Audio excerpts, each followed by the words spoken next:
حضور علیہ السلام جب تشریف لائے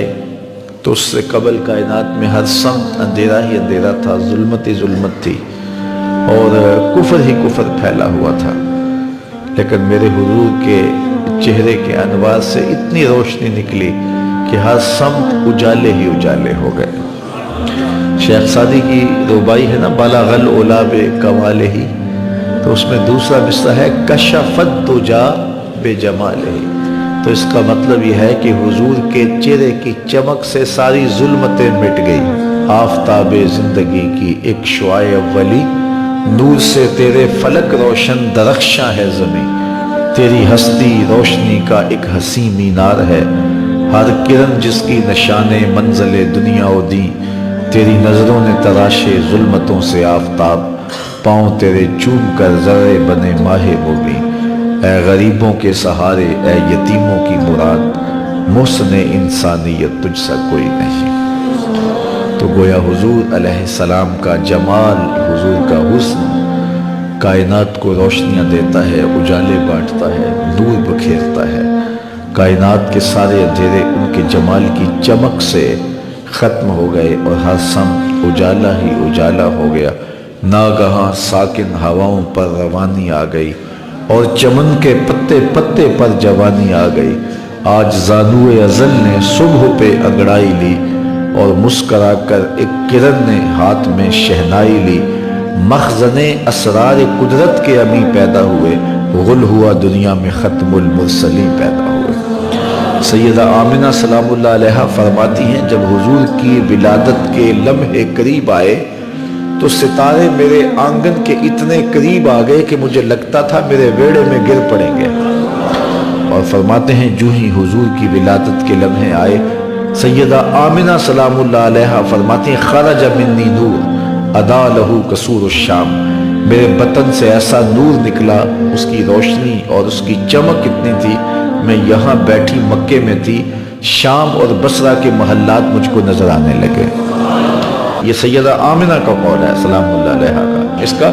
کوئی بھی انکار نہیں کرتا، تمام مکاتب فکر کے لوگ اس کو مانتے ہیں، تسلیم کرتے ہیں، اور پھر اجالے ہی اجالے پھیل گئے، نور ہی نور پھیل گیا۔ سیدہ عائشہ رضی اللہ تعالیٰ عنہ اس چمک کی کہانی سناتے ہوئے فرماتی ہیں کہ میں ہاتھ میں سوئی لیے کچھ سی رہی تھی کہ میرے ہاتھ سے سوئی گر گئی، اور حضور کے گھر میں جو دیا ہے اس میں جلانے کے لیے تیل بھی نہیں تھا، تو میں پریشان ہوئی کہ اب گمی ہوئی سوئی کیسے ملے گی۔ ایسے میں حضور تشریف لائے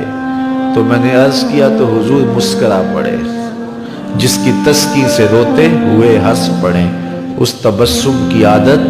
پہ لاکھوں سلام، تو کہا حضور مسکرا پڑے۔ اب اگلے لفظ سیدہ کے سنیے، فرماتے ہیں فَتُبُيِّنَتِ الْعِبْرَةُ بِشُعَاعِ نُورِ وَجْهِهِ، ایسی روشنی آئی کہ میں نے گمی ہوئی سوئی کو تلاش کر لیا۔ حضرت قاری ثناء اللہ پانی پتی علیہ الرحمہ نے تفسیر مظہری کے اندر لکھا ہے کہ باقاعدہ عورتیں حلیمہ سعدیہ کے گھر آئی اور کہا حلیمہ تو اتنی امیر ہو گئی ہے کہ رات کو بھی چراغ نہیں بجھاتی، بڑے بڑے امیر چراغ بجھا کے سو جاتے ہیں لیکن تیرے گھر میں رات کو بھی چراغ جلتا ہے، تو بڑی غریب تھی اور تیری تو قسم پرسی ضرب المثل تھی،